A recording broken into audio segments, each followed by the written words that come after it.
Welcome to another edition of Counterpunch, the show that exposes the unfolding communist worldwide revolution. So please like the show and share it. Now, I've got a different sort of show tonight. I'm going to tell some stories about Moscow in the 1980s from the perspective of a New Zealand communist. Well, he wasn't actually a communist. He was a New Zealand government spy inside the New Zealand Communist Party, the Socialist Unity Party. Now, I can't verify what this guy said. I've checked out as much as I can to cross-reference it. I can guarantee that this man was indeed in the Socialist Unity Party. He stood for Parliament under their ticket in 1981. He also, the Socialist Unity Party newspaper Tribune advertised that he and some comrades were going to Moscow in late 1983. So that's all true, absolutely. What he told me is taking his word for it, but I hope you'll find these stories interesting, whether you believe them or not. I think you'll find them thought-provoking. The man was a New Zealander of Dutch extraction. I'll just call him John. I won't give his full name. And he was a tanker driver, an oil tanker driver in Wellington, New Zealand. And he was a hard worker, you know, the Dutch work ethic. The tanker drivers were controlled by the Wellington Drivers Union, which was controlled by the communists, the SUP, Socialist Unity Party. And he would go and do his work really quick. He'd drive up to Palmerston North or wherever he was going, deliver his load and drive back. But the union had rules. You had to take X amount of time, and if you took less time, you would park up by the side of the road and have a sleep. Well, he wasn't having that. He just wanted to work. And so he did.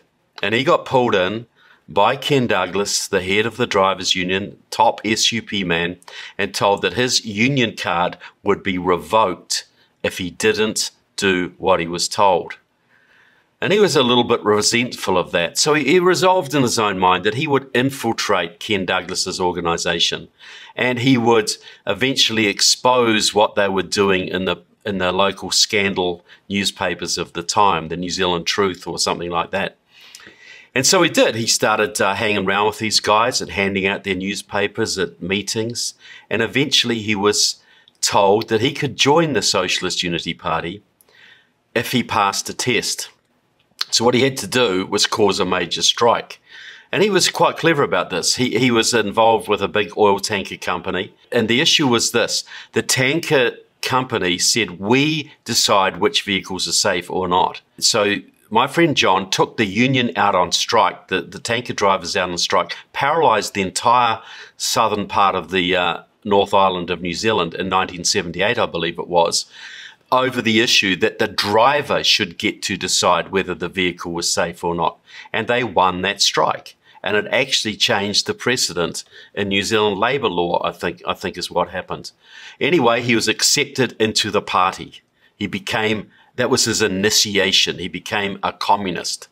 But somewhere along the line, he also became an informer for our security intelligence service, our government spy agency. The sort of nearest equivalent in America would be the FBI. So he was run as an agent inside the Socialist Unity Party for several years. In 1983, he was given the great privilege that communists at the time were given. If you proved yourself, eventually you would be sent to Moscow for training at Lenin's Institute for Higher Learning, sometimes known as the Institute for Social Sciences.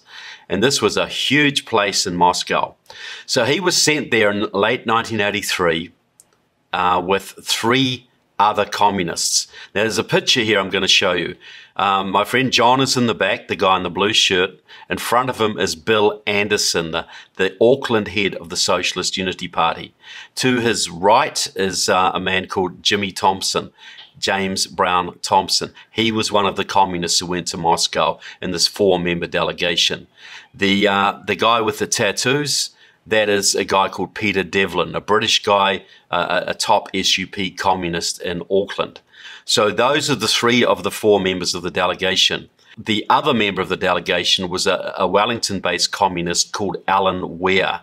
Here's a picture of Alan Ware in Yalta, the Soviet Union in 1986 with 2 other SUP comrades, Stephen Charles O'Reilly and Mike Jackson.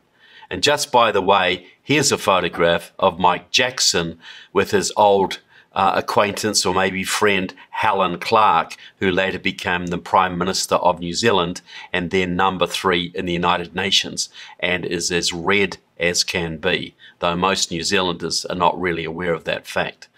But anyway, so they went to Moscow. They went to this massive building on Leningradsky Prospect. They had to surrender their passports. There was no record of them being there. And they stayed there for 3 months. The 3 months was about all they would give the New Zealanders, because of New Zealand working conditions, that's all you could really get time off for.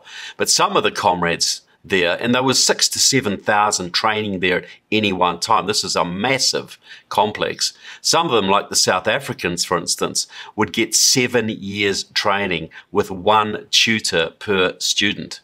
When Nelson Mandela was freed from jail in South Africa in 1994, he stood in a big, gave a big speech in Johannesburg, I believe it was, possibly Cape Town, but there was a whole bunch of people behind him.